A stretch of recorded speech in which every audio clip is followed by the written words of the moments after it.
on one side, that's the posterior marginal zone. Right? So that's where the embryo is sort of forming. What you can't see here is that underneath you're going to form a hypoblast. So from the epiblast you will form a hypoblast. Then some cells are going to ingress from the epiblast, those are those HNK1 cells, and those cells are going to form this rudiment that eventually is going to form a streak, the primitive streak.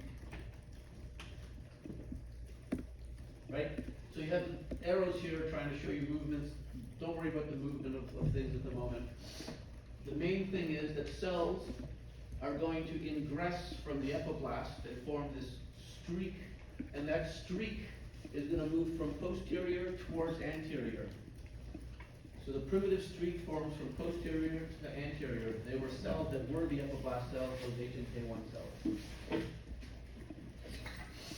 Is that good so far? So now this is where the fun starts. Okay? The primitive streak moves from posterior to anterior. Once it gets to a certain position at the anterior, that's when gastrulation will begin. Okay, it's not quite clear how it knows how far to go, but once the primitive streak goes towards anterior, that's when gastrulation is going to begin. As I mentioned, back a couple slides, right? Gastrulation begins when the primitive streak cells degrade the extracellular matrix and then cells can move in. So when this happens, the epiblast cells that were sitting on the primitive streak, those epiblast cells are starting to move in, and what you end up is forming a groove on the top of the embryo. So when you're looking at the top, on the dorsal side of the embryo, you have a primitive streak, but as soon as it begins to degrade the extracellular matrix, it kind of starts folding in and cells start moving. So it becomes a groove. You see this groove forming on top of the primitive streak. So the primitive streak then gives rise to a primitive groove because all the cells kind of fold in, and eventually all these cells will start moving in.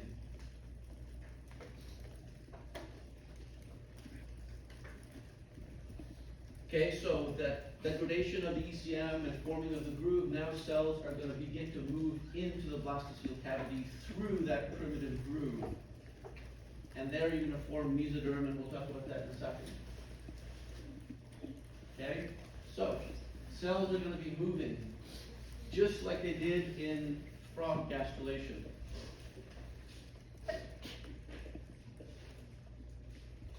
So, right, that's why I'm doing my own. So, we've talked about frog gastrulation a lot. We've talked about frog gastrulation. It starts off with this dorsal lip. I think I did that with my.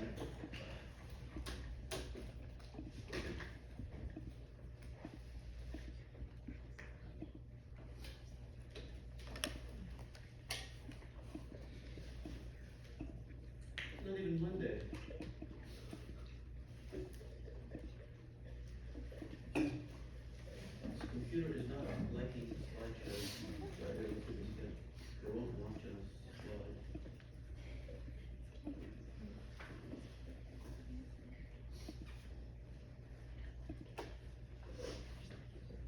We talked about frog gastrulation. Frog gastrulation starts on this dorsal lip where cells are going to move through the dorsal lip. So they come from the outside and they involute and they move on the inside. Right? That's pretty clear. As involution continues, this dorsal lip becomes a lateral lip, and you have involution going this way as well. Right? Eventually, it's going to go all the way around, and then you're going to get to this ventral side. If you can imagine this blastopore circle, just draw it like this. Just elongate it, and that's what you have with the primitive groove. So it's the same idea. Cells are going to be involuting on this side, where the anterior end is. Cells are going to be involuting on the sides, and cells are also going to be involuting over here. So it's the same idea as what's happening with the frog, it's just it's in a long process instead of a round thing. Okay, so cells are gonna be moving in through all of those edges, involuting in, and you're gonna be forming mesoderm. So that's what this little diagram is trying to show you, that you're gonna have cells moving from, toward the anterior, towards the lateral sides, and towards the posterior as well. So the movements are gonna be all the same, roughly the same. Okay, important, at the most anterior end of this is something called Henson's node. So when gastrulation starts, that's basically when a lot of zygotic transcription starts. So just like frog, a lot of zygotic transcription is going to start. Cells are going to begin to move. This area at the most anterior end of the primitive groove, which would have been the anterior end of the primitive streak, is called Henson's node. We undergo development exactly this way, by the way, so we do the exact same thing. Okay, our node is just called the node. Here in chick, it's called Henson's node. This is the dorsal organizers. This is the Spemann organizer. This is what makes dorsal mesoderm, and we'll talk about next lecture. Okay, so this is the dorsal lip, basically. Henson's node is the dorsal lip. So things moving through Henson's node, it's just like things moving through the dorsal lip, they will become dorsal mesoderm. Okay, so things going through Henson's node are going to be going towards the anterior, just like things going through the dorsal lip move from posterior to anterior. And things going through the lateral side will be lateral, and then things on the other side will be ventral. Hopefully it'll become clear. We'll look at this at a bunch more times. Okay?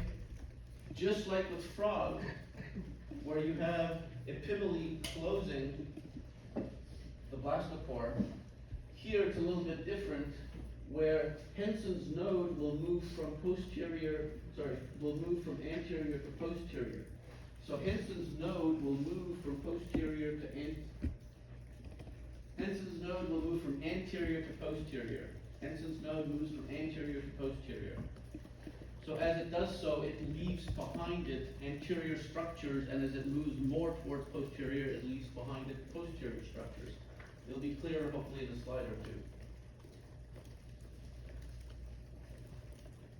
Okay, so the primitive streak moves posterior to anterior. I'll say it correctly this time. The primitive streak moves posterior to anterior, and then Henson's node moves anterior to posterior. So as Henson's node is moving from anterior to posterior, it gets rid of what was the primitive streak and the primitive groove, so those disappear.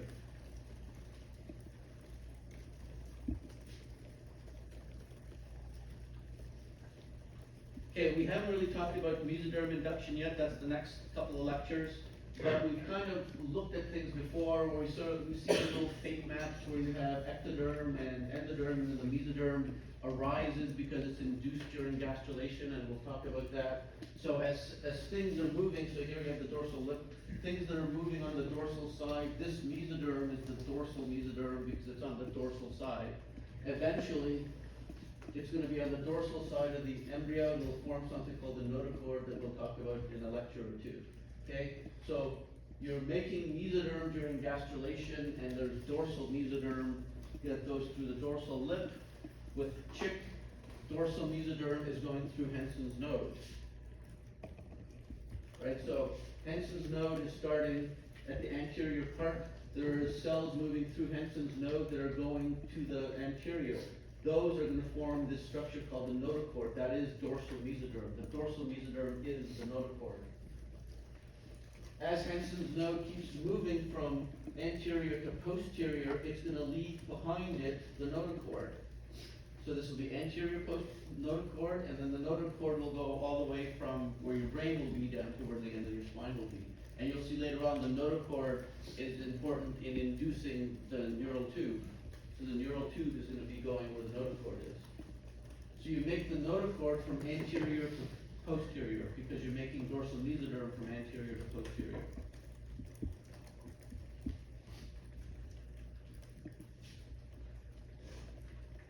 Right? Just to kind of highlight that a little bit again. So in frog, you had gastrulation in this circular arrangement. You had the dorsal lip on one side, things going through the dorsal lip were dorsal mesoderm, and then you also had lateral mesoderm, and eventually you had ventral mesoderm going through the different sides. With chick, it's just one long structure. So the cells going through Henson's node, right? So this is Henson's node here. So this is the primitive groove. It's going to go to anterior. So the primitive streak moves from posterior to anterior. It becomes the primitive groove. Henson's node is going to then be formed, and then cells will start to move.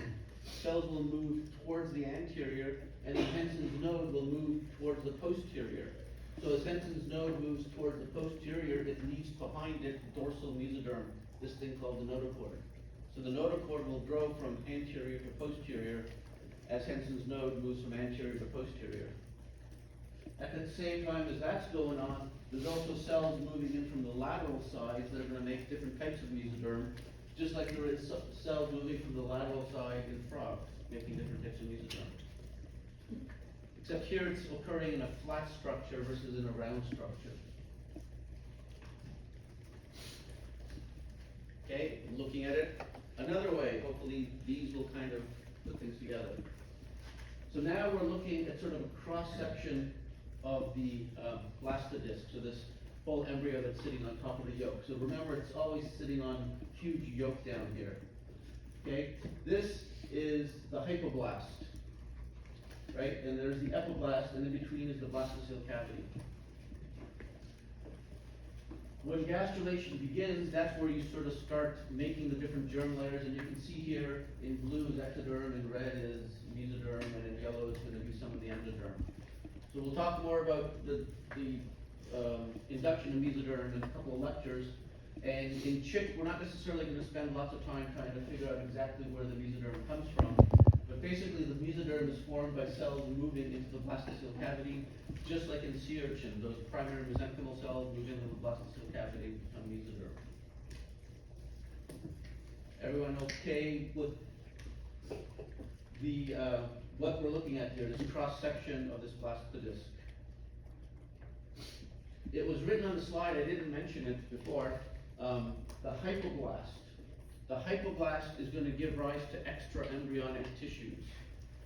So as development occurs in chick and in us, you need to form all these structures to latch onto the yolk or to latch onto the uterus in our case to get nutrients. So the hypoblast, most of the hypoblast is extra embryonic. It does not give rise to the embryo, it gives rise to extra embryonic tissues. Things like the amniotic sac and a bunch of other vesicles. Okay, so we are only going to be talking about the cells that are going to form the embryo. There's a whole bunch of other things that the hypoblast is going to give rise to that we're not going to deal with. When gastrulation begins, part of the hypoblast becomes endoderm, and the cells that move into the blastocele cavity become mesoderm. Okay, exactly where the cell types come from, you don't need to know how cells are moving to form these structures. Just remember that mesoderm is formed during gastrulation, and the hypoblast, one of the main functions of the hypoblast is to make extra embryonic tissues. All right, so what do we have here, this blastodisc? So this Henson's node is up here, this is the anterior. So the posterior was to the right over here. So at the right side over here was the posterior marginal zone. This is where those HNK1 cells started. So initially you had HNK1 cells come down from the epiblast. They formed the primitive streak. The primitive streak moved from posterior to anterior. When the primitive streak got to a certain point to the anterior, it became the primitive groove because it degraded the extracellular matrix. When it became the primitive groove, it kind of sunk in. So here it's labeled primitive streak, but this is the primitive groove. It's clearly a groove. Okay? So when the primitive streak becomes a primitive groove, cells can move into the blastocele cavity. Cells are going to move through Henson's node, and they're going to move towards the anterior. These arrows are not quite correct. The cells that are going through Henson's node aren't going from the side, they're going from the top, right? So really the cells are coming from the top surface and going back towards the anterior. Regardless, Henson's node is leading behind mesoderm, dorsal mesoderm. So through Henson's node is dorsal mesoderm, and then through the rest of the primitive groove, you have other cells moving in, making other types of mesoderm.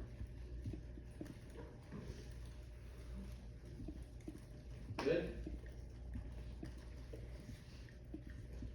So as development occurs, Henson's node is going to move from anterior to posterior. Just like in frog, the blastopore is closing, here the primitive groove is collapsing. Henson's node is moving from anterior to posterior. And as it does so, it leaves behind this thing called the notochord. Okay, yep. So the dorsal mesoderm, does it go to the posterior as well? It's left at the post. It's going to be made from anterior to posterior. As Henson's node is moving, it's just going to leave behind it the dorsal mesoderm. So these orange arrows here are dorsal mesoderm. There isn't any dorsal mesoderm here, but Henson's node is actually going to keep on moving. So all the cells that move through Henson's node as it's moving from anterior to posterior are going to leave behind it dorsal mesoderm. So that's what this sort of thing is trying to show you here, right? When Henson's node goes up at the anterior, it left a little bit of dorsal mesoderm, this thing, the notochord.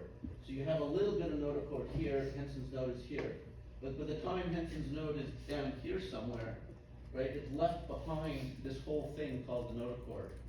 So first it made dorsal mesoderm at the anterior, and as it moves, it's going to keep leaving behind it dorsal mesoderm. So it's leaving behind it dorsal mesoderm.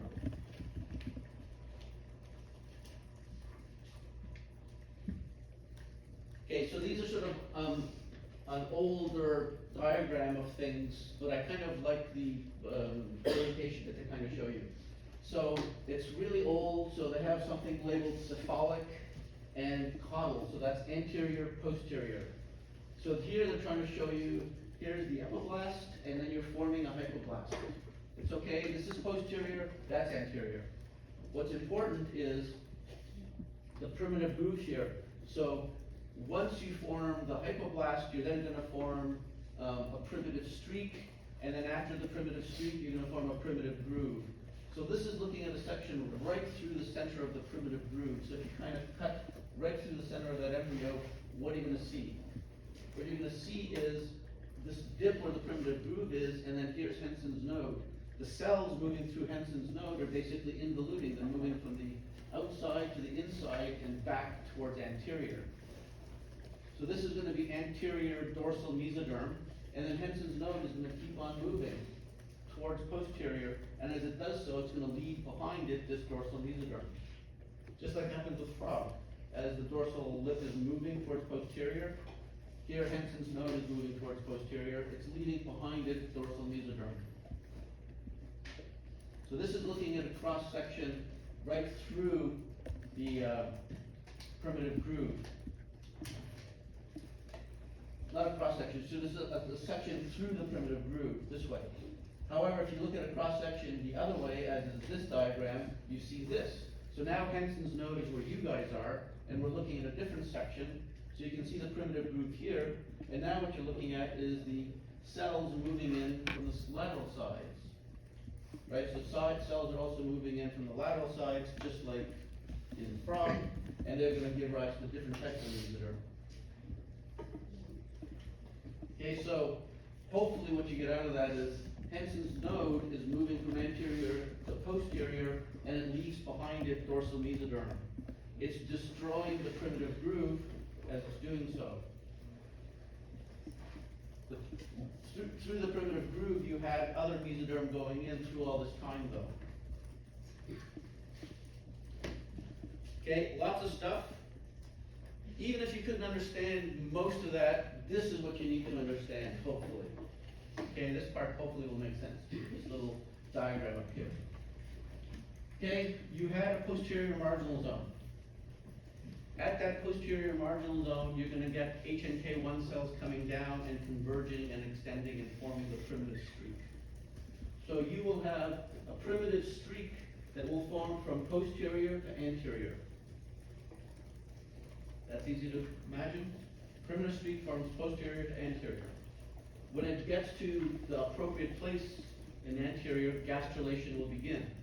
When gastrulation begins, the primitive street becomes a primitive groove, and you form something called Henson's node. So this little endpoint here is Henson's node. So when gastrulation begins, cells are going to start moving through Henson's node and through all of the groove, but most important is the cells moving through Henson's node. So Henson's node was up here, cells are moving, and you're forming now this dark red thing called the notochord. So Henson's node is then going to move from anterior to posterior. As Henson's node moves from anterior to posterior, you're destroying the primitive groove, which was the primitive street. But as importantly, you're leaving behind it this notochord. So this notochord is getting longer and longer because Henson's node is moving from anterior to posterior. So the primitive street moved from posterior to anterior, it made Henson's node, and then Henson's node moved from anterior to posterior, leaving behind it the notochord. When Henson's node moves from anterior to posterior, it destroys the primitive street, primitive groove area. Easy? Hopefully? So this is the sort of level that you need to understand things. Yes, there's a lot of other pictures going on there.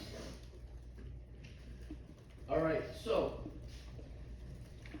the bottom line here is that things depend on this posterior marginal zone. Everything starts there, right? When you form that blastodisc and you have the cell death, and then you have the epiblast, and you leave behind it a posterior marginal zone. So when you look at an egg, if you look at the blastodisc on it, you can see easily the area opaca, the area pellucida, and the posterior marginal zone. You can see them. And when people were looking at this thing, you can see actually that the posterior was always on the same location in the egg. So posterior is always on the top surface of the yolk. So let's back up a little bit. The chick oviduct is quite long. I think it's 10 meters long. I don't have it here. But anyway, the chicken egg gets bigger and bigger. So it's fertilized and it gets bigger and it grows as it's passing from the ovaries down to where it's going to be laid. And as it's getting bigger, the eggshell is being added to it. The interesting thing is, though, as the egg is moving down through the oviduct, it's rotating, right? So the egg has a pointy end. So when you look at an egg coming down, it's always rotating in the same direction, and it's always rotating in the same speed. And interestingly, when you look at it, so this is looking at a sideways view, when you look at the egg, so if this is the pointy end coming towards you guys, the egg is always rotating, coming towards you guys. The yolk always stays in place. So the top of the yolk with respect to gravity doesn't move. So the top of the yolk is held in place and cytoplasm is moved around it. That top of the yolk is where the posterior marginal zone will be. So this is sort of looking at a sideways view, this is looking at the top view. Right, so as this cytoplasm is rotating, the top of the yolk stays still, and that's where posterior marginal zone will be. So it looks like it's due to gravity again, right? People have not done the experiment where they've taken a chicken to space to see if you still get normal development, but probably you will. I think gravity is used if it's there. Okay? The way that the yolk stays in place is that there are these little structures hooked up to the yolk called chalaza. These are these white proteins, white fibrous proteins that everyone's seen when you crack an egg and you see these little white bits sitting there on either side. Those are just proteins that acted like an axle. So they're hooking up on both sides of the yolk, and they kind of hold the yolk in place so it doesn't spin. So the yolk stays the same because of the chalaza, as the rest of the cytoplasm is spinning, and somehow all that spinning cytoplasm determines where posterior marginal zone is. Once you know the posterior marginal zone, you know that the primitive streak is going to go from posterior to anterior. Then you know that the Henson's node is going to go from anterior to posterior, and you basically got everything done. Make sense? Chicken's cool. Okay, so Henson's node is the dorsal organizer. It does exactly the same thing as the dorsal organizer does in frog. If you take Henson's node from one, here's a duck embryo going to a chicken embryo, but in birds in general, if you transplant Henson's node to another embryo, it will make another axis. Just like if you transplant the dorsal lip from one frog to another frog, you'll double the axis. Here you're going to duplicate the axis. When you look at the molecules in Henson's node versus the molecules in the dorsal organizer, they're the same. And this will be nothing to you now, but then later on we'll come back to this. So the molecules that are present in the dorsal organizer, that are present in the notochord, are also present in Henson's node. So there's a molecule called noggin that makes the notochord basically, and there's another molecule called BMP7 that inhibits the notochord. So you can see there's the same molecules that make notochord and inhibit notochord are in the same locations. If you want notochord to be here, you have to inhibit things. So the same molecules are present in dorsal, in chicken, as in frog, as in us. Okay, so it's the same molecular signaling pathways, which we'll talk about next lecture when we talk about dorsal mesoderm. I'm not sure what my point was with this. Other than the fact that the dorsal organizer is fundamental to all vertebrates. So sometimes it's called the Spemann-Mangold organizer, sometimes it's called the dorsal organizer, sometimes it's called Henson's node, and in us it's just called the node. But we all have the same sort of structures.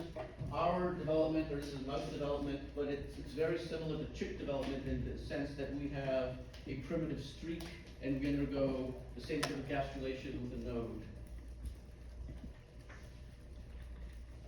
All right, dorsal organizer, important, which is why we're going to be talking about it, assuming I can get this thing working. Okay, so I find doing things this way works. I know it's weird talking about the dorsal organizer, which is making dorsal mesoderm, when we haven't really talked about what the mesoderm is yet. But it's, I think, easier to sort of try to follow patterns first before talking too much about different types of tissues. So again, you have gastrulation occurring.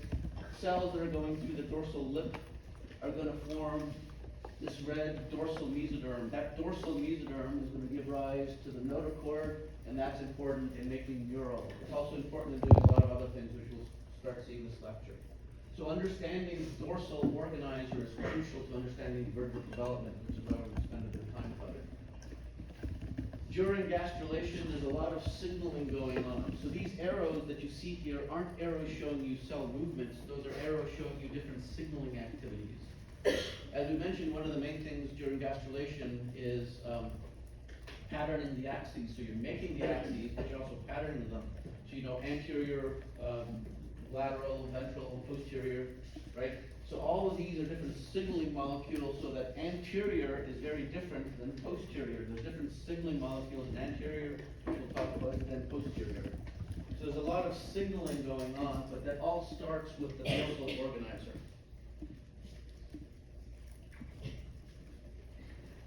Okay, so we sort of talked about this before as well. You need to make mesoderm. Early on, there is no mesoderm.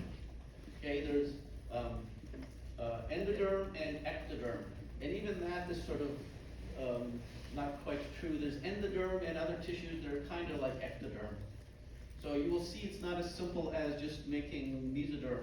However, it is induced. So during gastrulation, you take endoderm and ectoderm and you're going to form mesoderm, which is this red layer. So there's all kinds of signaling molecules that are going to be coming into play. We've mentioned them several times. And eventually, you get this little fate map where this mesoderm is going to flip itself inside out through gastrulation and give rise to both the dorsal mesoderm as well as other types of mesoderm. Okay? So this dorsal side, though, is very special. We know it's special. We already talked about some experiments, right? This dorsal side occurs opposite the sperm entry point. We already mentioned there's something called the gray crescent in frog. That's because things shift, right? you need whatever is in this gray crescent. So if you remember the experiment with the baby hair, if you split the gray crescent, you get normal embryos. If you don't have the gray crescent, that means you don't have the dorsal side, you can't make dorsal, you can't make axes. So you need whatever is in that dorsal organizer. We just talked about if you transplant the dorsal organizer, it will make another axis. As the name suggests, it's organizing dorsal. So there's something crucial about the dorsal organizer. Backing up to this thing. So people have been doing these sorts of experiments for a long time. We know you can take endoderm and mix it with ectoderm and you can make mesoderm. You can separate these things and you can look in induction. So we know the ectoderm can be made can be used to make mesoderm. We can do experiments. And that's what people did. So trying to understand the beginning of this was taking these animal cap cells, right? So this is sort of the ectoderm. If you take the ectoderm and let it sit there by itself, ectoderm is going to be basically do nothing but become epidermis, which is what the ectoderm becomes. If you take the ectoderm and then add endoderm to it, you can make mesoderm. So people thought, all right, there's stuff in the endoderm that's doing this, so people started extracting different molecules from the endoderm. So let me back up a bit. It's not that either. Right? So you can isolate all kinds of different molecules that are in the endoderm, and then you can try each one of them individually. So we know there's veg1, veg-T, nodal. You can isolate these different molecules and say, all right, if these are the molecules that can that are working on the ectoderm, we should be able to do it with just a purified molecule. You don't need the whole endoderm, you just need that molecule. So that's what people started to do, is to take ectoderm and they looked and they isolated these molecules from the endoderm, and the first molecule they isolated was a molecule called activin. So as it turns out, activin is a morphogen. It can do different things at different doses. And what it can do is it can induce different types of mesoderm, which is exactly what happens during gastrulation. So ignoring heart here, because heart is a little special, we'll talk about that later. Ectoderm can be induced to form the different types of mesoderm. So what are the different types of mesoderm? Well, simply put, there's dorsal mesoderm, lateral mesoderm, and ventral mesoderm. So stuff on your back, stuff on your front, stuff on your sides, right? So the dorsal mesoderm is something called the notochord, which we'll talk about. The most ventral mesoderm is blood. Blood arises from ventral mesoderm. And lateral mesoderm gives rise to muscle. So you can see if you treat ectoderm with different doses of activin, you can give rise to different tissues according to that are similar to the different types of mesoderm there is. If you give them high doses of activin, you form the notochord. How do you know? Because you can see genes such as glucosid being expressed in this. If you give it a lower amount of activin, you'll form lateral tissues such as muscle, because there's genes in it such as PAX that we'll talk about later that's involved in muscle formation. Right, and if you have low doses of activin, you form blood. Okay, so the ectoderm can give rise to different types of mesoderm by induction. Not surprising. Right, it's not quite how it works though, but that's certainly in isolated tissues. That's how it will work. Right, there's molecules in the endoderm that can induce other tissues to form different types of mesoderm. The dorsal organizer obviously has the molecules that are going to form notochord. And then there's other molecules present that do the other mesoderms. So far so good? All right. Another thing to appreciate is that the dorsal organizer is a tissue that moves from posterior to anterior. So the cells that are moving through the dorsal organizer are different. So cells that are moving through the dorsal organizer first are going to be the most anterior. Cells that are moving through the dorsal organizer later are more posterior. So the experiment that we talked about here, back up a bit, right? So here we're talking about an experiment where you take early dorsal organizer cells. If you take early dorsal organizer cells, you're basically making the whole axis. Why? Because all the cells are here. No cell is really involuted yet. However, if you start taking cells from later on in gastrulation, the cells that are going to make more anterior have already involuted. So the cells in the dorsal organizer change during involution. So if you take an early dorsal organizer, you're going to form more anterior things because those cells are forming anterior. If you take a later dorsal organizer and transplant it into another embryo, you're going to form more posterior things because the anterior cells have already gastrulated in. The anterior cells are already being part of the embryo here. So the dorsal organizer changes with time with respect to what is involuting. So if you're removing the dorsal lip, the cells in the dorsal lip are changing. The most anterior ones go in first, and then later on you get more posterior ones. So if you do transplantation, you're going to induce, you're still making a dorsal axis, but different parts of it. Part of it is more anterior, the other part is more posterior. That clear to people? The other thing to appreciate is, as the dorsal organizer cells are moving, they're moving into the blastocele cavity and they're interacting with the ectoderm. So it's moving along the roof of the blastocele cavity and interacting with ectoderm, and it's actually changing that ectoderm. So if you do an experiment, if you take some ectoderm from an embryo where gastrulation is still started.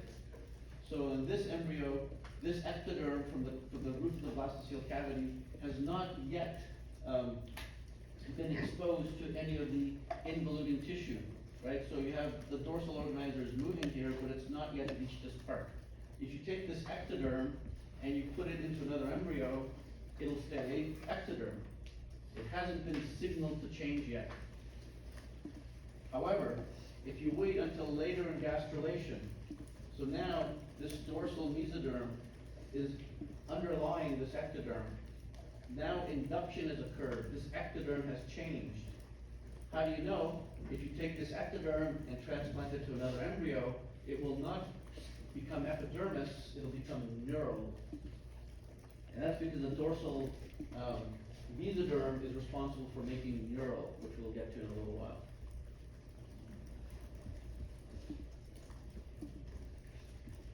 Right? So when you're looking at this sort of picture here like this, where they're showing you, this was the dorsal lip, and this was the cells of the dorsal organizer. These cells of the dorsal organizer are signaling up and making neural.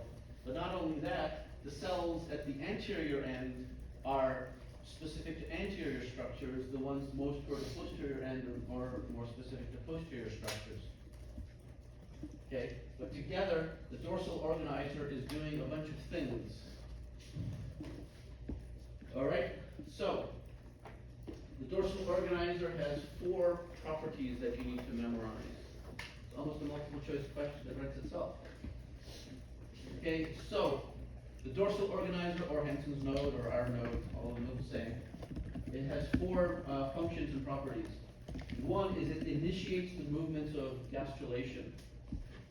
Right? If you transplant those cells at the beginning, gastrulation will begin in another embryo. Okay, it is where gastrulation begins. If you get rid of the dorsal organizer, you won't get gastrulation. It starts cells.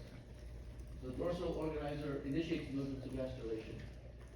It has the ability to self-differentiate it into dorsal mesoderm. It's autonomous. Even if you remove it, it will become the notochord. It will become dorsal mesoderm. It's one of the few things that does that. It's one of the few things that's autonomous. If you remove it from the embryo cannot compensate. So the dorsal organizer cells will become the notochord. They will self-differentiate into dorsal mesoderm, which is the notochord. They also dorsalize surrounding mesoderm. What does that mean? Well, eventually, you have mesoderm forming this middle layer. The notochord is sitting on the dorsal side. This notochord is secreting all kinds of molecules, which we'll talk about in the next bunch of slides. The closer you are to the notochord, the more dorsal you are. It's secreting molecules. As you get further away, there's less signal. So as you get further away, you get lateral, you form muscle over here because you have less signal. As you get further away on the ventral side, you get hardly any dorsal signal, so you'll form blood, which is ventral. So the closer you are to dorsal, the more dorsal you are, which makes sense, because it's secreting all these dorsal molecules, making things more dorsal. Okay, so it's making other mesoderm near it more dorsal. The further away you are from it, the more ventral you are. That's a problem. The other thing it can do is it can dorsalize ectoderm into neural ectoderm. When it's signaling to the ectoderm near it, let's back up to this guy. When it's signaling to the ectoderm above it, it's going to cause that ectoderm to become neural. So the dorsal organizer becomes the notochord. The notochord is going to be responsible for making the neural tube. Okay, so it's dorsalizing ectoderm into neural ectoderm. It's going to give that ectoderm the ability to become neural, and you'll see how. Probably a good place to stop and start there again on